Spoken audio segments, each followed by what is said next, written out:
Miss Millennial Philippines 2019 is brought to you by Potency, Mega Sound Smart Pro Videoke, Philippine Airlines, Efficacent Oil, and Nescafe Creamy White.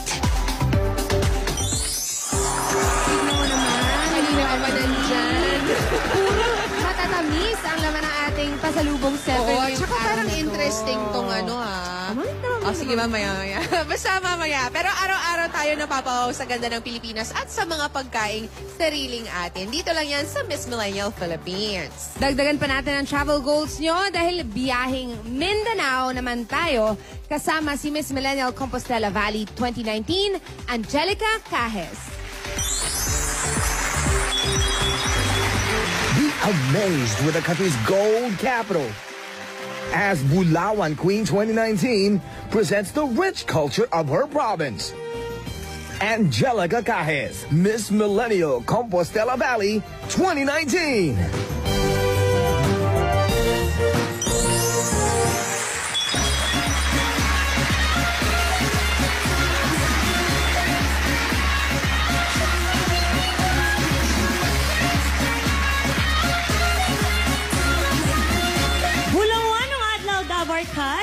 Ako po si Angelica Cajes, your Miss Millennial Compostela Valley 2019. Tara na sa probinsya kong #1 sa puso nyo at magna-#1 sa travel goals nyo. Tara na!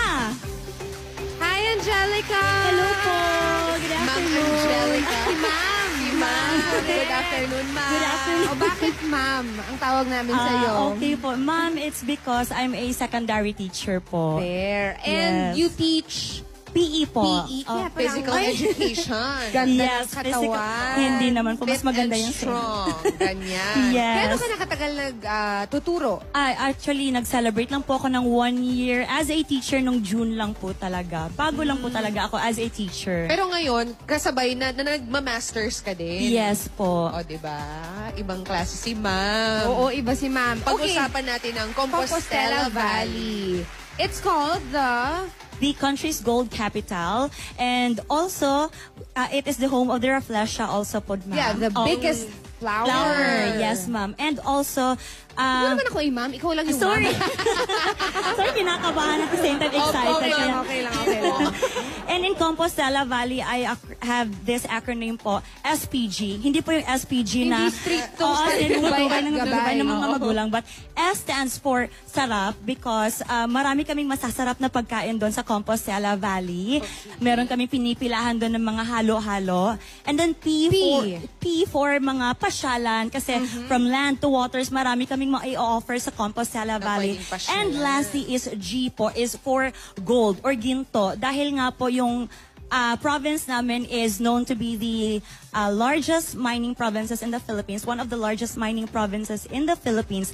And of course, may mga malagintong heart din po, ay kalooban, sorry. Yes, puso, Ang yung mga mga tao. tao doon sa Compostela Valley. I love it. At ang Compostela Valley daw, soon to be called Davao de Oro. Yes po. Bakit? Soon to be Davao de Oro because Compostela Valley na lang po kasi yung only province under Davao region na hindi dala-dala yung pangalan na Davao. Meron kaming Davao del Sur, Davao Occidental, Davao Oriental, and Davao del Norte. And then here comes Compostela Valley.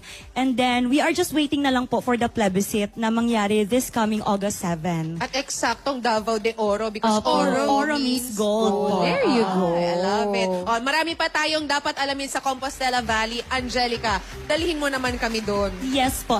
Dapper Cats, uban ka mo o magsuri-suri kita sa gagilak-gilak na mo nga probinsya.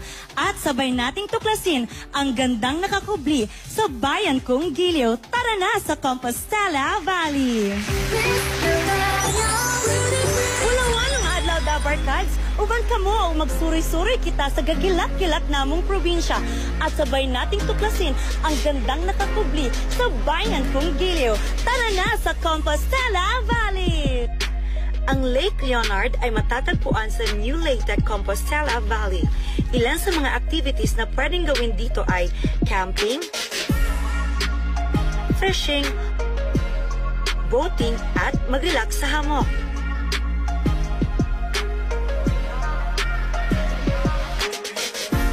Bulawan ang adlaw, Dabarkads. Andito tayo ngayon sa Bawani, Mawab, Compostela Valley. Ug karong adlaw maghimo ta og banga ug kaang. Tara, uban ta og himo.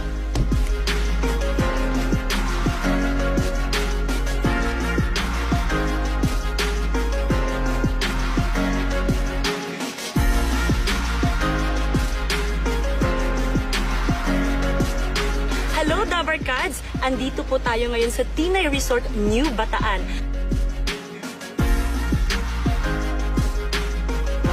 Ang Tinay Cold Spring naman ay ang natatanging resort na naiwan matapos hagupitin ni Bagyong Pablo ang New Bataan. Ang Mahayahay Cave naman ay matatagpuan sa Camp Manuel bilang isa ito sa kanilang mga activities.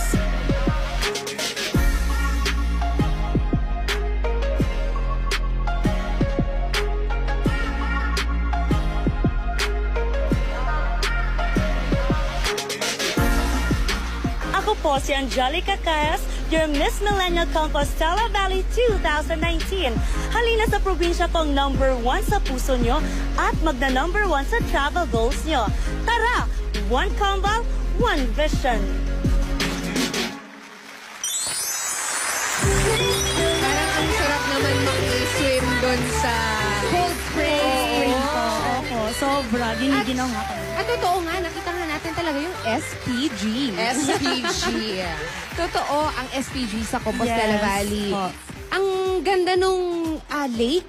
Lake Leonard po. Oo, na pinakita nyo. Yes po, matatagpuan po dun sa, yun po sa Compostela Valley, particularly sa province, municipality of Maco po. So, if I fly to, may direct flight to Compostela Valley? Wala po. Davao lang po. Davao. And then from Davao to Mawab and then Gano'ng katagal yun? Mahaba yun. Mga from Davao to Mawab like 1 to 2 hours Oh, po that's ata. not bad. Okay. Yes And po. then, papunta dun sa Lake Lake Leonard po, opo. Parang magsasakay ka lang po ng Skylab or like motorcycle patungo Uy, po ang doon. saya. Masaya po yun, sobra. Adventure. Ganun na lang kabilis yun. O, tapos yung pot making, Pot na-experience mo din Yes gumawa. po, ng- napakasarap talaga siya sa kamay. Parang nakaka-relax. Like, for the meanwhile, parang nakalimutan ko yung problema ko. For the meantime. Wow. Ma'am, may hugot ka, ma'am, ha? Maganda siyang pang-distract. Yes. Kasi focus ka po talaga na ma-form yung pot po. Kaya parang mawawala yung Hindi mga... ka pwede doon kasi OC ka. Paano na? Yung baka may pumasok sa buko ko. And of course, the Tinay Cold Spring. Opo. And the Tinay Cold Spring actually napakalamig doon. And of course, that is found in New Bataan po na grabe po talaga yung paghagupit ni Bagyong Pablo doon sa Oo, place na yun. correct. Opo. So, siya na lang yung parang natira. Opo. Eh, yung Mahayahay Cave naman. Mahayay Cave is found in my municipality, Mawab po, na isa po siya sa mga activities under Camp Manuel po. So, suki ka doon. Yes po, kasi malapit lang doon yung bahay namin. Kaya pala parang sanay na sanay ka rin doon, no? Correct. Parang Oo. wala na lang sa yung pag-akyat-akyat sa mga bato-bato. Ito na luwan. Ayan, yung tinatawag namin siya. Yes po. Kanina pa namin siya Mga- chinichika dito. Tweets Yes from po. Compostela Valley. Ano ang top 3 na pasalubong na hindi Yes namin dapat po. ma-miss kapag pumunta kami doon? Unang-una kasi po, when it comes to Compostela Valley, kung ano yung mga natural resources na meron kami doon, yun talaga yung pinaprioritize namin ilagay sa mga products namin. Like for example, since abundant kami sa tablia po or sa cacao, kaya meron kaming mga tablia products. Personally po, talaga ito yung favorite ko, yung tablia mo. brownies. Sabi I-try mo niyo yan, po yan ah. later. Opo, Sige, masarap talaga sure. siya. Huwag mo kami pilitin. Try namin.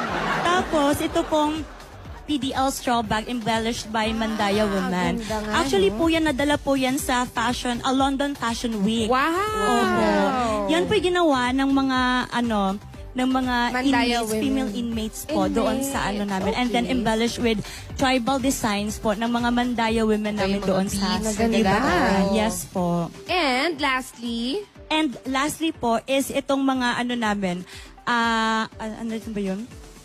marami na masyado, no? Ay, itong mga namin, mga Coffee ba yan? Yes po, Ay, mga coffee and mga malunggay powder, moringa coffee, yung mga salabat, which is very good for our body At po. iba't ibang klaseng mga tea. Meron Yes silang po. turmeric, may guyabano tea. Correct. Yes. Mandasin, at kung ano-ano pa. Thank you, Angel. Thank you so much Kung po. nagpaplano kayong makita at ma-experience ang adventure sa Compostela Valley, bisitahin lang ang Facebook page ng Eat Bulaga dahil may tips si Angelica na budget tour for only 2,000 pesos. That's right. So, thank you sa mga kababayan ni Miss Millennial Compostela Valley para sa mga pasalubong, lalo na po sa tourism at local government ng Compostela Valley. I-follow lang si Miss Millennial Compostela Valley sa kanyang social media accounts to learn more about her province. At may regalo kami para sa iyo mula sa mga kasama namin naghahatid ng Miss Millennial Philippines. Meron kang gift pack from Potency, the beauty of immunity. Meron ka ring video kit player from Megasound Smart Pro Video Kit. Experience music and more with more than 18,000 built-in songs, free 2-year song update, and with mobile karaoke app controller. Ang Miss Millennial Philippines ay inihatid din ng Efficient Oil, araw-arawin mo. Nescafe Creamy White, mas masarap ang buhay pag walang pait. At ng Philippine Airlines, fly with Philippine Airlines, the heart of the Filipino. Maraming salamat din po sa H&M Clothing. Angelica, ayain mo na ang mga Dabber Cards natin na pumasyal sa probinsya mo. Yes po. Dabber Cards, kung gusto nyo makakita ng pinakamalaking bulaklak at kung gusto nyo makita ang pinakamalaking ring in the Philippines at kung gusto nyong maligo sa cold spring and hot spring at makakilala ng mga mabubuti at may magigintong kalooban ng mga tao, matatagpuan nyo yan lahat sa aking probinsya sa Compostela Valley. Maraming salamat, Miss Millennial Compostela Valley, Angelica Cajes. Thank you, Basteng. Bukas, abangan naman natin ang must-visit places sa ating next destination. Sa Miss Millennial Philippines 2019. Sumugod naman tayo sa barangay sa One for All for One. The Miss Millennial Philippines 2019 grand winner will receive 500,000 pesos. She will move in from her new house and lot from Lesandra. Angat ka dito. She will also wear the crown, which stands for the strong, independent young Filipina who has a heart for her hometown. It's a crown pit for the next Miss Millennial Philippines.